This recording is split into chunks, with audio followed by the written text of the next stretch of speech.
ಪರಿಷತ್ತು ಉಪ ಸಭಾಪತಿ ಎಸ್ಎಲ್ ಧರ್ಮೇಗೌಡ ಆತ್ಮಹತ್ಯೆ ಮಾಡಿಕೊಂಡಿದ್ದಾರೆ. ಅಲ್ಲಿಂದ ನಂತರ ಸಖರಾಯಪಟ್ಟಣದ ಸರ್ಕಾರಿ ಪದವಿ ಪೂರ್ವ ಕಾಲೇಜು ಆವರಣದಲ್ಲಿ ಅಂತಿಮ ದರ್ಶನಕ್ಕೆ ಇಡಲಾಗುತ್ತಿದೆ ಎಂದು ಅವರ ಕುಟುಂಬದ ಮೂಲಗಳು ತಿಳಿಸಿವೆ. ಜಿಲ್ಲೆಯಲ್ಲಿ ಧರ್ಮೇಗೌಡರು ಭಾರಿ ಅಭಿಮಾನಿಗಳನ್ನು ಹೊಂದಿದ್ದು ಸಜ್ಜನಿಕೆಯ ರಾಜಕಾರಣಿ ಎಂದೇ ಖ್ಯಾತಿ ಪಡೆದಿದ್ದಾರೆ.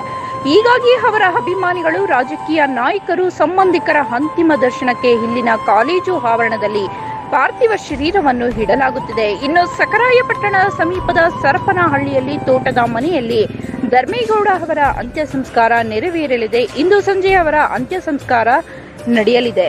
ಇವರ ಆತ್ಮಹತ್ಯೆ ಸುದ್ದಿ ಇದೀಗ ಇಡೀ ಕಾಪಿನಾಡು ಜಿಲ್ಲೆಯನ್ನೇ ಶೋಕ ಸಾಗರಕ್ಕೆ ತಳ್ಳಿದೆ. ಪ್ರಮುಖ ರಾಜಕೀಯ ನಾಯಕರು ಕೂಡ ಸಂತಾಪ ಸೂಚಿಸಿದ್ದಾರೆ.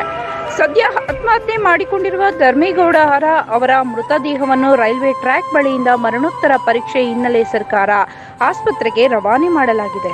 ಪಾರ್ಥಿವ ಶರೀರ ಅಂತಿಮ ದರ್ಶನಕ್ಕೆ ಸಖರಾಯಪಟ್ಟಣದ ಸರ್ಕಾರಿ ಪದವಿ ಪೂರ್ವ ಕಾಲೇಜು ಆವರಣದಲ್ಲಿ ಸಿದ್ಧತೆ. ಸಖರಾಯಪಟ್ಟಣದ ಸರಪನಹಳ್ಳಿ ಸಮೀಪದ ತೋಟದಲ್ಲಿ ಅಂತ್ಯ ಸಂಸ್ಕಾರಕ್ಕೆ ಹಲವು ಗಣ್ಯರು ಬರುವ ಸಾಧ್ಯತೆ.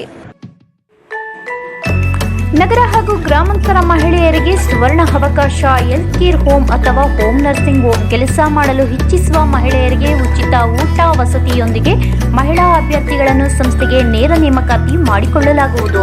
ನಗರ ಹಾಗೂ ಗ್ರಾಮಾಂತರ ಮಹಿಳೆಯರಿಗೆ ಕೆಲಸ ಖಾಲಿ ಇದ್ದು ಸಂಸ್ಥೆಗೆ ನೇರ ನೇಮಕಾತಿ. ವಯೋಮಿತಿ 18ರಿಂದ 35 ವರ್ಷದ ಮಹಿಳೆಯರಿಗೆ ಉಚಿತ ಊಟ, ಪ್ರತ್ಯೇಕ ವಸತಿಯೊಂದಿಗೆ ಮೊದಲ ತಿಂಗಳಿಗೆ 10,000 ಇದ್ದು ನಂತರ ಸಂಬಳ ತಿಂಗಳಿಗೆ 10,000ದಿಂದ 25,000ವರೆಗೂ ಇರುತ್ತದೆ. ಇದು ಮಹಿಳೆಯರಿಗೆ ಮಾತ್ರ.